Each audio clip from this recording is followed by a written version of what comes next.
نحمده ونستعينه ونستغفره ونؤمن به ونتوكل عليه ونعوذ بالله من شرور أنفسنا ومن سيئات أعمالنا من يهده الله فلا مضل له ومن يضلله فلا هادي له ونشهد أن لا إله إلا الله وحده لا شريك له ونشهد أن سيدنا ومولانا محمدا عبده ورسوله صلى الله تعالى على خير خلقه محمد وعلى آله وأصحابه ومن تبعهم بإحسان إلى يوم القيامة أما بعد فأعوذ بالله من الشيطان الرجيم بسم الله الرحمن الرحيم يا أيها الذين آمنوا ادخلوا في السلم كافة ولا تتبعوا خطوات الشيطان إنه لكم عدو مبين. وقال النبي صلى الله عليه وسلم الماهر بالقرآن مع السفرة الكرام البررة والذي يقرأ القرآن ويتتعتع فيه وهو عليه شاق له أجران أو كما قال عليه الصلاة والسلام. صدق الله وصدق رسوله النبي الكريم ونحن على ذلك لمن الشاهدين والشاكرين والحمد لله رب العالمين. میرے دوستوں اور ساتھیوں، اللہ تبارک و تعالیٰ کا بہت بڑا فضل اور احسان ہے کہ اللہ تبارک و تعالیٰ نے ایک بار پھر ہم سب کو ماہ رمضان المبارک کے اندر قرآن کریم تراویح کے اندر مکمل سنانے اور سننے کی توفیق عطا فرمائی. اس پر اللہ تعالیٰ کا شکر ادا کرنا چاہیے. الحمدللہ الحمدللہ. اللہ تبارک و تعالیٰ کی مہربانی ہے کہ اس نے اس ماہ مبارک میں ہمیں غافل لوگوں میں نہیں رکھا بلکہ اپنی یاد کرنے والے لوگوں میں شامل فرما دیا.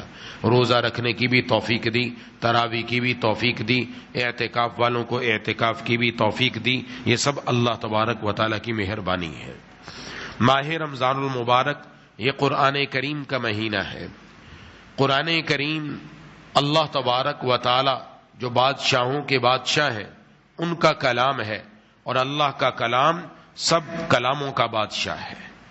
اس کے ساتھ جو اپنا تعلق جوڑتا ہے اللہ تبارک و تعالی اسے دنیا میں بھی عزتیں عطا فرماتے ہیں، آخرت میں بھی بلندیاں عطا فرماتے ہیں. دنیا کے بازار کے اندر دو قسم کے طوطے فروخت ہوتے ہیں.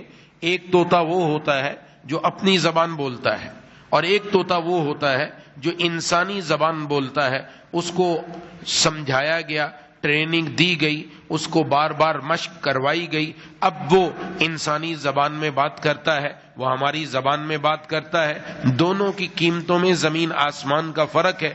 وہ طوطا جو اپنی بولی بولتا ہے اس کی قیمت کم ہے، اور وہ طوطا جو انسان کی بولی بولتا ہے اس کی قیمت زیادہ ہے. تو اگر کوئی دوسروں کی بولی بولنا شروع کر دے اس کی قیمت بڑھ جاتی ہے. تو دنیا کے اندر انسان بھی دو طرح کے، ایک وہ جو اپنی زبان ہی کے اندر اپنے آپ کو لگائے ہوئے، اور ایک وہ جنہوں نے اللہ تبارک و تعالیٰ کا کلام سیکھا، اللہ کا کلام اپنے دل میں محفوظ کیا، ان کی زبان سے اللہ کا کلام جاری ہوا، صبح و شام انہوں نے رب کے قرآن کی تلاوت کی. ایسے افراد کی قیمت اللہ کے ہاں بڑھ جاتی ہے. یہ ماہ مبارک کا مہینہ قرآن کریم سے اپنے تعلق کو جوڑنے کا مہینہ ہے. اللہ سے اپنے آپ کو جوڑ کر اللہ سے اپنے لیے جہنم اور جہنم سے آزادی کا پروانہ حاصل کرنے کا مہینہ. یہاں اس مہینے کے اندر آگے بڑھنے والے، سبقت لے جانے والے، نیکیوں میں جو آگے بڑھ گئے، یہ وہ لوگ ہیں کہ جنہوں نے قرآن کریم سے اپنا تعلق جوڑا. صرف سننے کی حد تک نہیں، اپنی زبان سے تلاوت بھی شروع کی، اور ایک بار نہیں بار بار پڑھا، یہاں تک کہ جو حافظ صاحب قرآن کریم سناتے ہیں پوری دنیا کے اندر جتنے حفاظ کرام اپنے گھروں میں، مساجد میں، مختلف علاقوں میں قرآن کریم سنا رہے ہیں، ان کا ایک قرآن تکمیل قرآن پر ختم نہیں ہوتا، کسی کے 3، کسی کے 4، کسی کے 5، کسی کے 8، کسی کے 9 قرآن ختم ہوتے ہیں۔ رات کو ایک پارہ پڑھنے کے لیے یہ دن میں کئی بار اس کو دہراتے ہیں۔ جس نے جتنی مرتبہ دہرایا اس کا اتنی مرتبہ آج الحمدللہ قرآن کریم ختم ہو گیا۔ یہ ہے سبقت کرنے والے، سبق المفردون۔ جناب نبی کریم صلی اللہ علیہ وسلم نے فرمایا مفردون آگے بڑھ گئے، سبقت کر گئے، لوگوں سے آگے نکل گئے۔ عرض کیا گیا اے اللہ کے رسول صلی اللہ علیہ وسلم مفردون کون لوگ ہیں؟ آپ نے فرمایا کثرت سے اللہ کو یاد کرنے والے مرد، کثرت سے اللہ کو یاد کرنے والی عورتیں ہیں۔ وہ مرد حضرات، وہ عورتیں کہ جنہوں نے اپنی زبان کو قرآن کریم سے تر کر دیا، صبح و شام قرآن کی تلاوت کا اہتمام کیا، یہ سب سے زیادہ اللہ کو یاد کرنے والے، اس لیے یہ سب سے بازی لے گئے، اور بلا شبہ یقیناً انہوں نے اربوں خربوں نیکیاں کما لی ہیں۔ اس لیے مجھے اور آپ کو بھی چاہیے آگے بڑھنا ہے۔ قرآن کریم اس کا مطالبہ کیا ہے؟ قرآن کریم ہم سے چاہتا کیا ہے؟ قرآن کریم کا ہم پر حق کیا ہے؟ قرآن کریم کا مطالبہ یہ، قرآن کریم کا حق یہ کہ روزانہ اس قرآن کریم کی تلاوت کی جائے۔ جناب نبی کریم صلی اللہ علیہ وسلم کا اپنا معمول قرآن کریم کی تلاوت کا تھا۔ آپ دنیا میں تشریف لائے، آپ کی بعثت کے مقاصد، دنیا میں تشریف لانے کے مقاصد قرآن نے 4 ذکر کیے، ان میں سے ایک مقصد قرآن کریم کی تلاوت ہے۔ اس لیے ماہ مبارک کے اندر آپ حضرت جبرائیل امین کے ساتھ قرآن کریم کا دور فرمایا کرتے تھے۔ یہ حفاظ کرام جو قرآن کا دور کرتے ہیں، یہ در حقیقت جناب نبی کریم صلی اللہ علیہ وسلم کی اس سنت کو زندہ کرنے والے کہ آپ جبرائیل امین کے ساتھ قرآن کا دور کرتے تھے، اور یہ یہاں حضور کی اس سنت کو ادا کو زندہ کرتے ہیں۔ اس لیے کوئی معمولی بات نہیں ہے۔ جناب نبی کریم صلی اللہ علیہ وسلم تمام انبیاء کے سردار، جبرائیل امین تمام فرشتوں کے سردار، کتاب اللہ تمام کتابوں کی سردار، تو سید الملائکہ کے ساتھ سید الانبیاء کا، سید الکتب کا تکرار کرنا اور مذاکرہ کرنا بہت بڑی بات ہے۔ اللہ تبارک و تعالیٰ کا کلام اتنا اونچا ہے، اس لیے مجھے اور آپ کو چاہیے ہم روزانہ قرآن کی تلاوت کا اہتمام کریں۔ اس موقع پر مجھے اور آپ کو اپنا جائزہ لینا ہے کہ میں نے اور آپ نے قرآن کریم کی کتنی تلاوت کا اہتمام کیا، کتنی مرتبہ قرآن کریم کو کھولا، کتنے پارے ہمارے مکمل ہوئے۔ اس سال بہت سارے ہمارے ساتھیوں نے، نوجوانوں نے اہتمام کیا، بعض اعتکاف میں بیٹھے ہوئے، ان کے اعتکاف میں 3 قرآن ختم ہو گئے ماشاءاللہ آج تک۔ بعض ساتھیوں نے مجھے بتایا کہ ہمارے 3 قرآن مکمل ہو گئے، ہم نے ٹھانی ہے کہ اعتکاف میں 5 قرآن کریم الحمدللہ مکمل کریں گے۔ جو آگے بڑھتا چلا جائے گا رب تعالیٰ نوازتے چلے جائیں گے۔ یہ قرآن کریم وہ کتاب ہے کہ کل قیامت والے دن جا کر بندے کی سفارشی بن جائے گی۔ اقرأ القرآن فإنه يأتي شفيعا لأصحابه يوم القيامة، قرآن کریم پڑھو، یہ قرآن کریم قیامت والے دن سفارشی بن کر آئے گا۔ اور سفارش کس طرح کرے گا؟ عرض کرے گا یا رب حلہ، اے پروردگار اس بندے کو جس نے اپنے آپ کو قرآن سے جوڑا، اس کو عزت کا لباس پہنا دیجئے۔ اللہ تعالیٰ قرآن کی سفارش قبول فرما کر اس بندے کو جو صاحب القرآن ہے، جو قرآن والا ہے، اس کے سر پر عزت کا تاج رکھ دیں گے۔ پھر اس پر بس نہیں کرے گا، یا رب زدو، اے پروردگار مزید اضافہ فرمائیے۔ اللہ تبارک و تعالی عزت کا تاج پہنانے کے بعد اس بندے کو عزت کا لباس بھی پہنا دیں گے۔ جس کو اللہ عزت کا تاج پہنائے، جس کو اللہ عزت کا لباس پہنائے، اس کی عزتوں کے کیا کہنے۔ اصل عزت اور ذلت آخرت کی ہے۔ آخرت میں اللہ کے ہاں جو معزز ہے وہی در حقیقت عزت والا ہے، اور جو آخرت میں اللہ کی نظر میں ذلیل ہے وہی ذلت والا ہے۔ اللہ تبارک و تعالی ہمیں دنیا میں بھی ذلت سے بچائے، آخرت کی رسوائیوں سے بھی ہم سب کی حفاظت فرمائے، اور ہمیں قرآن سے ایسا تعلق جوڑے، ایسا تعلق جوڑنے کی توفیق دے کہ قیامت والے دن قرآن بھی میرا اور آپ کا سفارشی بن جائے، اور اللہ تبارک و تعالی یہ عزت والا تاج اور عزت والا لباس ہم سب کو اللہ تبارک و تعالی نصیب فرما دے۔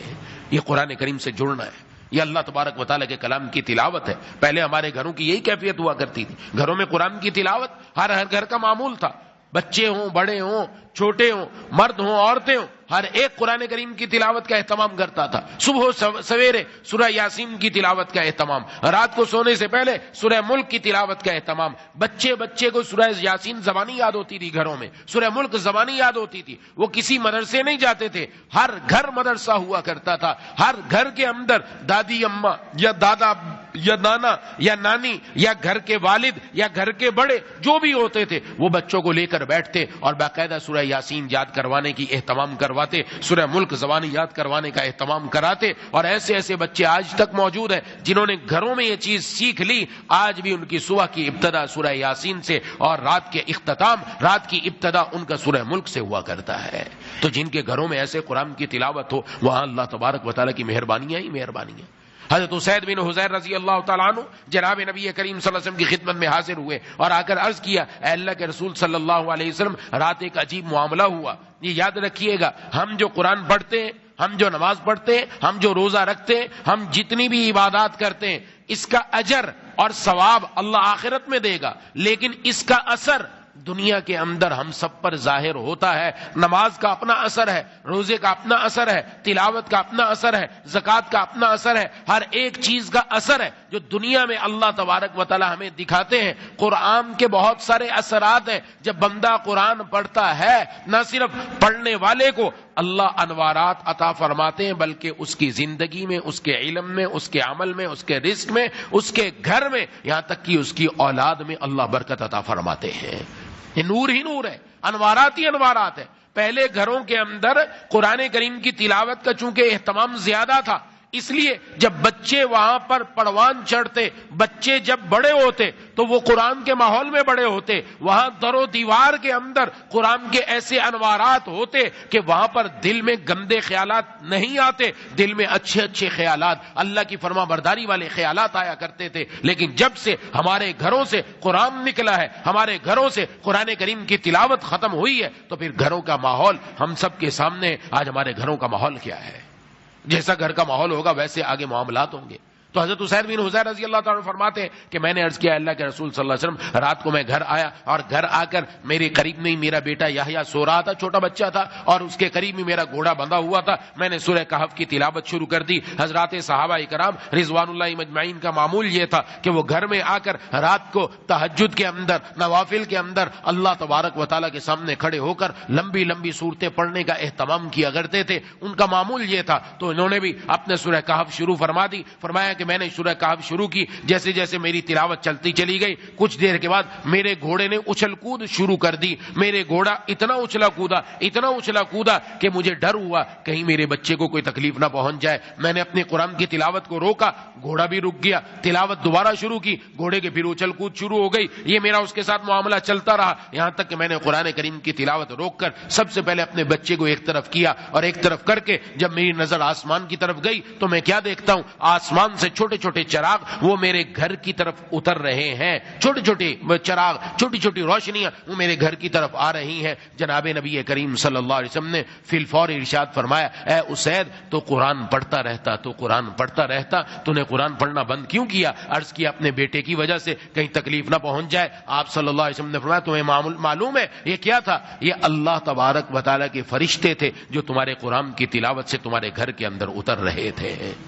اور فرمایا اگر تم صبح تک تلاوت کرتے رہتے تو یہ فرشتے کسی کی آنکھوں سے اوجھل نہ ہوتے. گویا مدینے کا ہر بندہ اپنی آنکھوں سے آپ کے گھر میں اللہ کے فرشتوں کو دیکھ لیتا.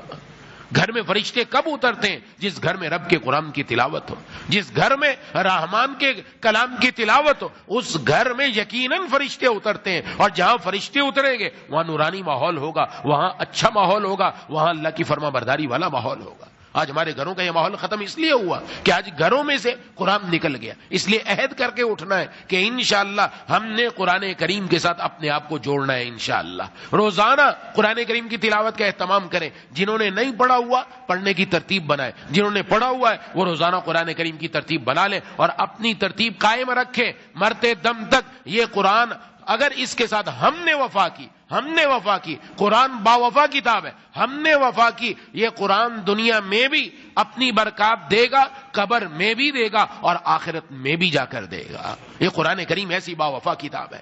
لیکن قصور ہمارا ہے، قصور ہمارا ہے کہ میں نے اور آپ نے اپنے گھروں کے اندر قرآن کریم کی تلاوت کو ختم کر دیا. اس لیے موقع ہے, آگے بڑھیے. ابھی رمضان المبارک کے چند دن باقی ہیں, ان میں اللہ تبارک و تعالیٰ سے مانگا جائے. اگر اللہ کے قرآن کی تلاوت کی طرف دل نہیں جا رہا, رب تعالیٰ سے مانگے کہ اللہ میرے دل کے اندر قرآن کی تلاوت کی محبت پیدا فرما, اس کو میری دل کا موسم بہار بنا, میری آنکھوں کی ٹھنڈک بنا, میری زبان کی لذت بنا, اس قرآن کے اندر رکھ دے. جب بار بار مانگیں گے اللہ ضرور عطا فرمائیں گے.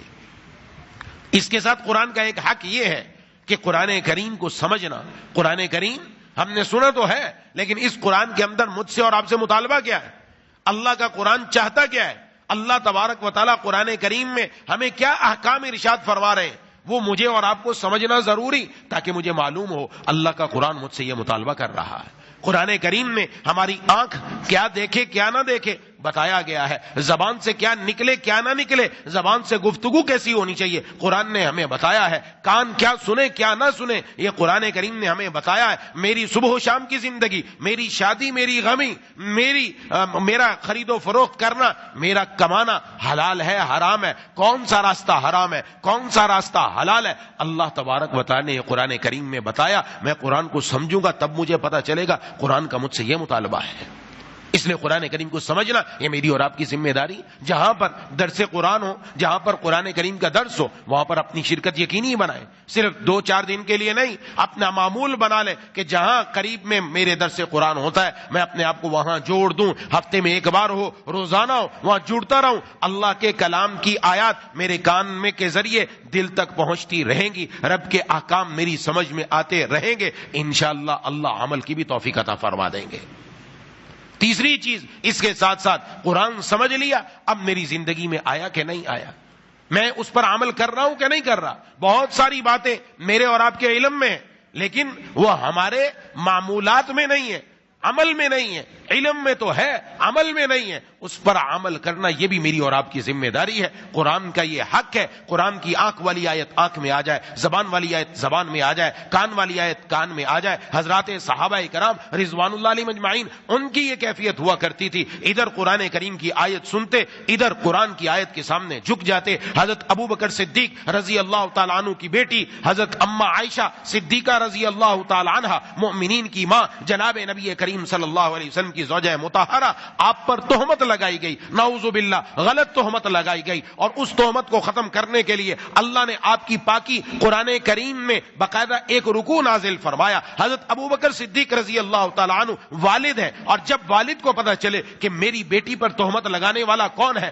تو والد کے دل کی کیفیت کیا ہوگی. ہم میں سے ہر ایک اپنے آپ کو یہاں رکھ کر سوچے کہ دل کی کیفیت کیا ہوگی, غصے کا عالم کیا ہوگا, دل کیا چاہے گا, میں اس کے ساتھ جا کر کیا کر دوں. ان میں ایک حضرت مصطح رضی اللہ تعالیٰ عنہ صحابی رسول ہے, وہ بھی غلطی سے ان تہمت لگانے والوں میں شامل ہو گئے. حضرت ابو بکر صدیق رضی اللہ تعالیٰ عنہ ان کی کفالت کیا کرتے تھے. آپ کو جب پتا چلا کہ میری بیٹی پر تہمت لگانے والے میں یہ بھی شامل ہے تو قسم کھا لی کہ اللہ کی قسم آج سے مصطح کا خرچہ بند, آج کے بعد مصطح کا خرچہ نہیں دوں گا, آج کے بعد میرا اس کے ساتھ معاملات ختم. اور یہ ایک والد کی دل کی کیفیت ہے, انہوں نے اپنی دل کی کیفیت پر یہ فیصلہ فرما دیا, لیکن اللہ کو یہ فیصلہ پسند نہیں آیا. اللہ تبارک و تعالیٰ نے قرآن کریم کی آیت نازل فرما دی, کیا تم پسند نہیں کرتے کہ اللہ تمہاری مغفرت فرما دے. اشارہ تھا اگر تم پسند کرتے ہو اللہ تمہاری مغفرت فرمائے تو تم بھی اللہ کے بندوں کو معاف کر دو. جب حضور صلی اللہ علیہ وسلم نے حضرت ابو بکر صدیق رضی اللہ تعالیٰ عنہ کو یہ آیت سنائی, اسی وقت کہا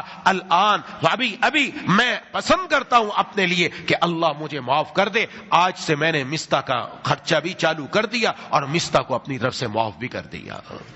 یہ کب پیدا ہوتا ہے؟ یہ طبیعت کے اندر تب جب قرآن کریم کی عظمت دل کے اندر موجود ہو. ادھر قرآن آیا, وہیں دل کے سب جذبات ختم کر دیے, سب کچھ ختم کر کے اللہ کے قرآن کے سامنے اپنے آپ کو جھکا دیا. آج میں اور آپ قرآن کے سامنے کتنے جھکے؟ قرآن کریم کے مطابق یہ چیز حرام ہے, سود حرام ہے, سود کھانے والا مسلمان, سود دینے والا لینے والا مسلمان, رشوت حرام ہے, لینے والا دینے والا مسلمان, شراب حرام ہے, شراب بیچنے والا, شراب خریدنے والا, شراب لانے والا, شراب پینے والا, شراب پلانے والا کون ہے؟ مسلمان ہے. معلومات ہے, عمل میں نہیں ہے. یہ سب چیزیں کیسے ہمارے اندر سے جائیں گی؟ تب جبکہ قرآن کریم کے ساتھ جڑتے چلے جائیں گے. یہ قرآن کی خاصیت ہے, قرآن کی خاصیت ہے. قرآن کی تلاوت جو بندہ کرتا چلا جاتا ہے اللہ اس کے دل کے زنگ کو اتار کر رکھ دیتے ہیں. دل کا زنگ اترے گا، قرآن سمجھ میں آئے گا، اور جب قرآن سمجھ میں آئے گا اللہ تبارک و تعالیٰ اس پر عمل کی توفیق بھی عطا فرمائیں گے۔ اس لیے ذمہ داری بنتی ہے۔ ہماری زندگی میں بہت سارے کام ایسے ہیں کہ کہاں کیا کچھ حرام آ رہا ہے میرے پاس، میں جو کما رہا ہوں وہ کس طرح کما رہا ہوں۔ بعض ایسے کہ جنہوں نے اپنی بیٹیوں کا حق ادا نہیں کیا، اپنی بہنوں کی وراثت کا حق نہیں دیا، دوسروں کی زمین پر قبضہ کر لیا، ناجائز حرام۔ قرآن کریم میں ممانعت ہے کہ دوسرے کا مال کیسے بغیر اس کے کھاؤ گے، اور حدیث شریف میں جناب نبی کریم صلی اللہ علیہ وسلم نے فرمایا جس نے کسی کا مال اس طرح چھین کر کھایا، فرمایا قیامت والے دن اس کو ساتوں زمین کے نیچے تک دھسایا جائے گا۔ ایک بالشت کے بارے میں فرمایا ایک بالشت بھی زمین کسی نے لے لی، کسی کا حق مار لیا، اور قیامت کے دن ان کے بارے میں ارشاد میں کہ حضور نے پوچھا مفلس کون ہے؟ عرض کیا مفلس وہ ہے جس کے پاس پیسہ نہ ہو، درہم نہ ہو، دینار نہ ہو، ہم جس کو کہیں کہ وہ آدمی جس کے پاس ٹیڑی پیسہ نہیں، کھوٹا پیسہ نہیں ہے، وہ ہے مفلس۔ آپ نے فرمایا نہیں، یہ مفلس نہیں ہے۔ آپ صلی اللہ علیہ وسلم نے فرمایا قیامت والے دن وہ اللہ کے دربار میں آئے گا، بڑی نیکیاں لے کر آئے گا، پہاڑوں کے پہاڑ نیکیوں کے لے کر آیا، بڑی نماز روزے تھے، بڑی عبادات تھی، لیکن دنیا میں لوگوں کے حق مارا کرتا تھا۔ کسی کا حق مار رکھا ہے، کسی کی زمین غصب کر رکھی ہے، کسی کا مال مار رکھا ہے، کسی کو گالی دے رکھی ہے، کسی کی غیبت کر رکھی ہے، کسی پر بہتان باندھ رکھا ہے۔ اللہ تبارک و تعالیٰ کے سامنے تو انصاف ہوگا، لائن لگ جائے گی لوگوں کی، یا اللہ اس نے دنیا میں میرا یہ حق مارا، اس نے میرا یہ مال لیا، اس نے میری اس چیز پر قبضہ کیا۔ اللہ تبارک و تعالیٰ فرمائیں گے اس نے جتنی نیکیاں کمائی ہیں اس نیکیوں میں سے اس کے حق کے بدل اٹھا کر اس بندے کو نیکیاں دے دو، اٹھا کر اس کی نیکیاں اس کو دے دی۔ دوسرا آیا اس کی نیکیاں اس کو اٹھا کر دے دی۔ لوگ آ رہے ہیں اور اس کی نیکیاں دوسروں کو ٹرانسفر ہو رہی ہیں، اس کے کام نہیں آ رہی، یہاں تک کہ نیکیاں ختم ہو جائیں گی، حقوق والے پھر بھی باقی رہ جائیں گے۔ اتنے لوگوں کے ساتھ اس نے حق تلفی کی، اتنا اس نے لوگوں کے پیسوں کو غصب کیا، زمینوں کو غصب کیا، مال کو غصب کیا۔ اللہ فرمائیں گے اب جو لوگ آئے ہیں جتنا اس نے حق مارا اتنے اس کے گناہ اٹھا کر اس کے پلڑے میں ڈالنا شروع کرو۔ یہ وہ شخص ہے جو نیکیوں کا پہاڑ لے کر آیا تھا، اب وہ جہنم کی طرف جا رہا ہوگا گناہوں کا انبار لے کر۔ فرمایا مفلس یہ ہے نیکی دنیا میں کی، آج اس کے کام نہ آئی۔ اس لیے کام نہ آئی کہ اپنی زندگی کے اندر حلال و حرام کی فکر نہ کی، کیوں قرآن پر عمل نہ کیا۔ صرف قرآن کریم کا تعلق مسجد تک تھوڑی ہے، ہمارا دین مسجد تک تھوڑی ہے۔ مسجد سے باہر میں نے زندگی کیسے گزارنی ہے، میں نے کاروبار کیسے کرنا ہے، میں نے بیوی بچوں میں کیسے رہنا ہے، میں نے رشتہ داروں کا کیسے حقوق ادا کرنے ہیں، میں نے پڑوسیوں کا کیا حق ادا کرنا ہے، یہ سارا قرآن ہمیں بتاتا ہے، ایک ایک چیز بتاتا ہے۔ جناب نبی کریم صلی اللہ علیہ وسلم کی حدیث بتاتی ہے اپنی زندگی جب اس کے مطابق ہوگی تو انشاءاللہ دنیا کی زندگی جنت بن جائے گی، دنیا ہی میں اللہ جنت کا مزہ عطا فرما دیں گے، بشرطے کہ میں اور آپ قرآن پر عمل کرنے والے بن جائیں۔ یہ قرآن سفارشی بھی اسی کے لیے ہوگا جو قرآن کریم کو اپنے سے جوڑے اور جوڑ کر اس پر عمل کرنے والا بن جائے۔ جہاں میری اندر کوتاہی ہے، کمی ہے، میں آگے غور کروں کہ کہاں میرے اندر کمی پائی جاتی ہے، رب تعالیٰ کے سامنے آ کر سچی توبہ کروں، جس کا حق مارا ہے اس کا حق واپس دے دوں، جس کے پیسے مارے اس کے پیسے واپس دے دوں، جن کے حقوق ہیں میں دنیا کے اندر اپنا معاملہ صاف کر لوں۔ قیامت والے دن معاملہ صاف کرنا بڑا مشکل ہو جائے گا۔ دنیا کے اندر کسی کی رقم دے دینا، زمین دے دینا، حق دے دینا آسان، قیامت والے دن اس کو ادا کرنا بہت زیادہ مشکل ہو جائے گا۔ اس لیے اس دنیا کے اندر رہ کر ہماری ذمہ داری ہے، اب تک ہو گیا کہیں کوئی بھی کسی قسم کا گناہ ہوا توبہ کریں، اللہ سے معافی مانگے، یہ معافی کی راتیں ہیں۔ آج قرآن کریم کی تکمیل کا بھی موقع ہے، لیلۃ القدر کی راتوں میں سے ایک رات بھی ہے، اس رات میں رب کے سامنے مانگے، آگے 29ویں رات ہے، خوب مانگے، یہ چند دن باقی ہے، ان میں اللہ کے سامنے گڑ گڑائیں، آہوزاری کریں، اللہ سے مانگے۔ رب تعالیٰ کے سامنے جب بندہ آ کر گڑ گڑاتا ہے، آہوزاری کرتا ہے، اشک باری کرتا ہے، بے قراری دکھاتا ہے، اللہ اس کے سر پر اپنی دوستی کا تاج رکھ دیتے ہیں، اللہ اس کو اپنے پیاروں میں شامل فرما لیتے ہیں۔ جو گرے ادھر زمین پر میرے اشک کے ستارے، جو گرے ادھر زمین پر میرے اشک کے ستارے، تو چمک اٹھا فلک پر میری بندگی کا تارا۔ اللہ ایسے پیارے ہیں کہ ہمارے آنسو گرنے کی دیر ہے، اللہ اسی وقت بندے کو نہ صرف معاف فرما دیتے ہیں بلکہ اپنے دوستوں میں بھی شامل فرما لیتے ہیں۔ اللہ ایسے پیارے ہیں، ہم اللہ تبارک و تعالیٰ کے ساتھ پیار والا تعلق تو رکھیں، اللہ تبارک و تعالیٰ کسی کو محروم نہیں کریں گے، لیکن اگر کوئی خود ہی اپنے اوپر ظلم کرے، اگر کوئی خود ہی اللہ سے دور رہے تو یہ اس نے اپنے اوپر ظلم کیا۔ اللہ تو چاہ رہے ہیں جنت کے دروازے کھلے ہوئے، سب بھاگتے چلے جاؤ، رمضان سے فائدہ حاصل کرتے چلے جاؤ، قرآن سے جڑتے چلے جاؤ اور جنت میں داخل ہوتے چلے جاؤ۔ جنت کے سب دروازے اس وقت کھلے ہوئے ہیں، رب تعالیٰ کی طرف سے کرم نوازیاں، مہربانیاں، اللہ تبارک و تعالیٰ کی رحمت بہانے ڈھونڈ رہی ہے کہ کس طرح سے مغفرت کر دی جائے۔ رب تعالیٰ اسی پر سب کو نواز رہے ہیں اور لا تعداد لوگوں کی روزانہ مغفرت کے اعلانات ہو رہے ہیں۔ اب میری اور آپ کی ذمہ داری ہے، ہم نے آگے بڑھنا ہے اور آگے بڑھ کے اللہ تبارک و تعالیٰ کو منانا ہے۔ اللہ تبارک و تعالیٰ مجھے اور آپ کو ان باتوں پر عمل کرنے کی توفیق عطا فرمائے۔ وآخر دعوانا ان الحمد للہ رب العالمین۔ بسم اللہ الرحمن الرحیم، الحمد للہ رب العالمین، الرحمن الرحیم، مالک یوم الدین، ایاک نعبد و ایاک نستعین، اہدنا الصراط المستقیم، صراط الذین انعمت علیہم غیر المغضوب علیہم ولا الضالین۔ اللهم صل علی سیدنا و مولانا محمد وعلی آل سیدنا و مولانا محمد وبارک وسلم۔ ربنا اغفر لنا ذنوبنا وكفر عنا سيئاتنا وتوفنا مع الأبرار، ربنا لا تزغ قلوبنا بعد إذ هديتنا وهب لنا من لدنك رحمة إنك أنت الوهاب۔ یا الہ العالمین، یا ارحم الراحمین، یہاں جتنے بھی ساتھی موجود ہیں یا اللہ جن سب نے قرآن کریم تراویح کے اندر سنا، یا اللہ یہ ہمارا قرآن سننا، سنانا، رمضان کے روزے رکھنا، عبادات کرنا، اعتکاف میں بیٹھنا، سب اپنی بارگاہ میں قبول و مقبول فرما لیجئے۔ یا الہ العالمین قبول فرما کر اسی پر ہم سب کے لیے جنت کا فیصلہ فرما دیجئے۔ یا الہ العالمین مرتے دم تک اسی طرح پانچوں وقت مسجد کو آباد کرنے کی توفیق عطا فرما دیجئے۔ مولا کریم الہ العالمین اے ارحم الراحمین ہمارے والدین کی، بیوی بچوں کی، بہن بھائیوں کی، دوست و احباب کی، تمام رشتہ داروں کی، اہل پاکستان کی، پوری امت مسلمہ کی مغفرت فرما دیجئے۔ یا اللہ اس ماہ مبارک کے گزرنے سے پہلے یا اللہ ہم سب کو جہنم سے آزادی کا پروانہ عطا فرما دے۔ یا اللہ اپنے پیاروں میں ہم سب کو شامل فرما لے۔ یا اللہ ہمارے اندر جو کمی اور کوتاہیاں ہیں وہ سب دور فرما کر یا اللہ ہمیں اپنی ذات کے لائق بنا لیجئے۔ یا اللہ ہمیں اپنے پسندیدہ بندوں میں شامل فرما لیجئے، پسندیدہ اعمال کرنے کی توفیق عطا فرما دیجئے۔ مولا کریم بالغ ہونے کے بعد سے لے کر آج تک جو ہم سے نافرمانیاں ہوئیں، بھول کر جان بوجھ کر، ہمارے علم میں یا نہیں ہے، مولا معاف فرما دیجئے۔ یا اللہ معاف فرما دیجئے، یا اللہ معاف فرما دیجئے۔ زندگی کے بڑے قیمتی ماہ و سال ہم نے آپ کی نافرمانی میں گزار دیے۔ یا اللہ یا الہ العالمین یا ارحم الراحمین ہم چھپ چھپ کر گناہ کرتے رہے یا اللہ، لیکن آپ تو ہمیں دیکھ رہے تھے۔ مولا کریم الہ العالمین یا ذل جلال والاکرام ہم شرمندہ ہیں یا اللہ، ہم شرمسار ہیں یا اللہ، اقراری مجرم ہیں یا الہ العالمین، اپنے گناہوں پر نادم ہیں۔ مولا کریم اپنے خزانہ مغفرت سے ہم سب کے تمام گناہوں کو معاف فرما کر ہم سب کے سروں پر اپنی دوستی کا تاج رکھ کر خاتمہ ایمان پر نصیب فرما کر قبر کے عذاب سے بچا کر قیامت والے دن اپنے محبوب صلی اللہ علیہ وسلم کے ہاتھوں حوض کوثر عطا فرما کر بغیر حساب و کتاب کے جنت میں دخول اولی عطا فرما دے یا اللہ، کیونکہ ہم جہنم کا عذاب نہیں سہ سکتے، قبر کی ہولناکیوں اور سختیوں کو برداشت نہیں کر سکتے۔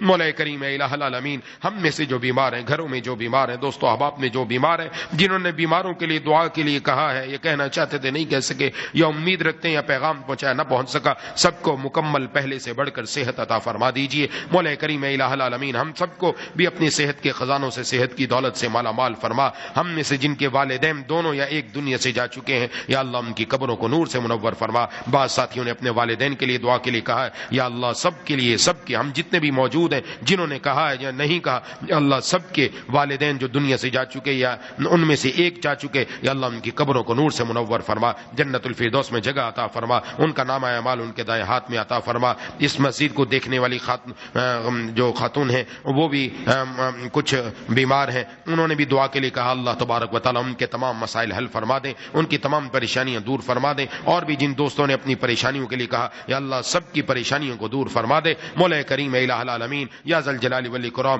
یا ارحم الراحمین یا اللہ مرنے سے پہلے سچی توبہ کی ضرور توفیق عطا فرما، خاتمہ ایمان پر نصیب فرما۔ مولا کریم ہمیں جو ہم میں سے جن کے والدین زندہ ہیں دونوں یا ایک، یا اللہ ہمیں ان کی قدر کرنے کی توفیق عطا فرما، ان کا ہر دکھ درد تکلیف بیماری پریشانی دور فرما۔ یا اللہ ہمارے والدین کا سایہ تادیر ہمارے سروں پر قائم رکھیے۔ مولا کریم ہمیں ان کی آنکھوں کی ٹھنڈک بنا دیجیے، ہماری اولاد کو ہماری آنکھوں کا تارا اپنا پیارا بنا لے۔ مولا کریم الہ العالمین ہمیں اپنی اولاد کی صحیح نہج پر تربیت کرنے کی توفیق عطا فرما۔ مولا کریم اس مسجد سے دین کا خوب کام لے لیجیے۔ مولا کریم الہ العالمین اے ارحم الراحمین جتنے حاضرین مجھ سمیت موجود ہیں ہم سب کے دلوں میں میں جتنی جائز تمنائیں سب پوری فرما دیجیے. یا اللہ ملک پاکستان کی نظریاتی جغرافی سرحدوں کی حفاظت فرما, مسجد اقصی کی حفاظت فرما, مسجد نبی کی حفاظت فرما, مسجد حرام کی حفاظت فرما, امت مسلمہ کو ایک اور نیک بنا. یا اللہ کفار ان کے مقابلے میں صہیونی اور ان کی پشت پناہی کرنے والے امریکہ اور دوسرے ممالک کو تباہ و برباد فرما, ذلیل و رسوا فرما, ان کو اپنی سخت پکڑ میں لے لیجئے, ان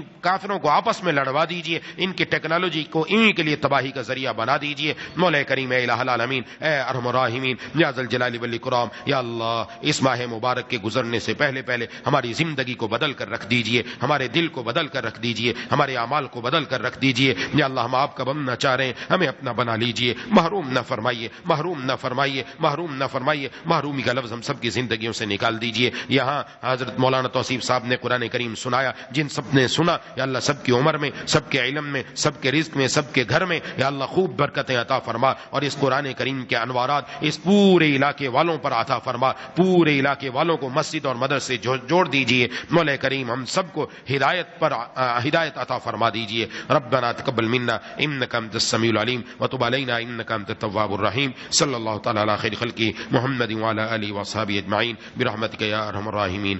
آمین یا رب العالمین.